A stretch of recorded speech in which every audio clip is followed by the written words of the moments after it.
세월호 참사 24일째 아직 31명은 시신도 찾지 못했습니다. 오늘 또 해경이 이번 사고의 중대한 원인 제공자라는 사실이 드러났습니다. 사고 약 50일 전 세월호에 대해 양호 판정이 내려진 해경의 특별 안전 점검은 불과 1시간 반 만에 끝난 것으로 드러났습니다. 이런 상황에서 해경과 언디는 수색에 참여한 민간 잠수사들 수당 지급 문제를 놓고 갈등을 빚고 있다고 합니다. 범정부대책본부가 마련되어 있는 진도군청 연결해 보겠습니다. 김현주 PD. 네, 김현주입니다. 네, 유가족과 실종자 가족들이 그곳을 방문했다고 들었습니다. 어떤 문제로 이루어진 방문이었습니까?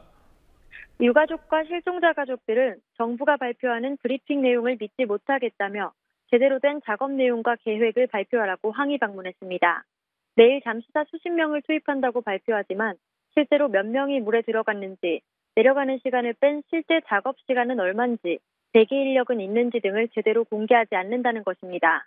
또 어제 새벽에 수색을 못한 것은 물살 때문이 아니라 잠수사가 없어서였다며 잠수사 교체가 제대로 되지 않는 현실을 답답해했습니다.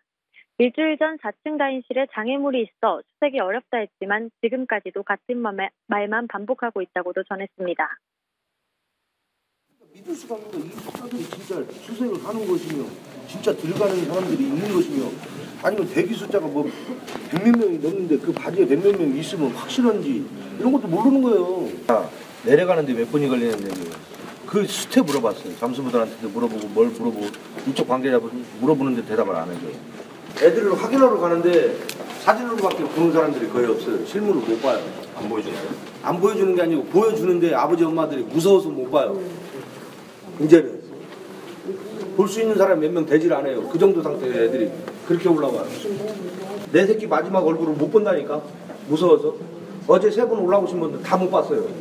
우리가 원하는 건 지금은 딱 하나예요. 그냥 앞으로 할 수 있는 작업 내용, 뭐 군안이든 구조든 어떻게 할 것이며 자세한 브리핑, 그 다음에 잠수부들 건강 상태 뭐 이런 거 최대한으로 받을 수 있는 거. 자, 민간 잠수사들의 수당을 누가 지급하는지를 놓고 해경과 언딘이 갈등을 빚고 있다. 이게 맞는 말입니까? 네, 해경은 총괄 관리 감독은 해경에서 하지만 민간 잠수사 개개인에 대한 관리는 언딘이 하고 있다고 거듭 밝혔습니다. 하지만 언딘 측은 언딘 소속 외의 민간 잠수사는 해경이 인명구조협회의 요청에 데리고 온 것이라고 주장합니다. 이에 따라 잠수사들의 수당 지급 문제가 논란이 되고 있는데요. 해경은 자신들이 데려온 잠수사들은 순환구호 종사명령에 따라 일하고 있고 법대로 수당을 지급할 거라 말하지만 언딘 측에 배정된 민간 잠수사에 대해서는 언딘이 알아서 해야 한다는 입장이기 때문입니다. 한편 순환구호법에 따르면 민간 잠수사 수당은 8시간 기준 약 9만 7천 원가량입니다. 두 가지 루트가 있는데 국가에서는 민간 잠수사를 동원해서 직접 관리하는 그 형태가 하나가 있고 다른 한 루트는 민간 업체를 통해서 모집하고 계약을 해서 민간 업체에서 1차적인 관리를 하는 그런 형태가 되어 있고. 자, 세월호 사고 약 50일 전이죠. 해경은 세월호에 대해서 특별 안전 점검을 실시했고 양호라는 판정을 내렸습니다. 그런데 점검 결과 이 양호 판정을 내렸던 것들 모두 참사의 원인이 됐더군요. 네, 세월호는 지난 2월 25일 특별 점검 당시 비상훈련, 안전시설, 구명장비 등에 대해 모두 양호 판정을 받았습니다. 양호 판정을 받았던 모든 것이 참사의 원인으로 쏙쏙 드러나고 있기도 합니다. 이 특별점검에는 인천해경 서모경사, 한국성급, 선박안전기술공단 관계자 등 5명이 투입됐습니다.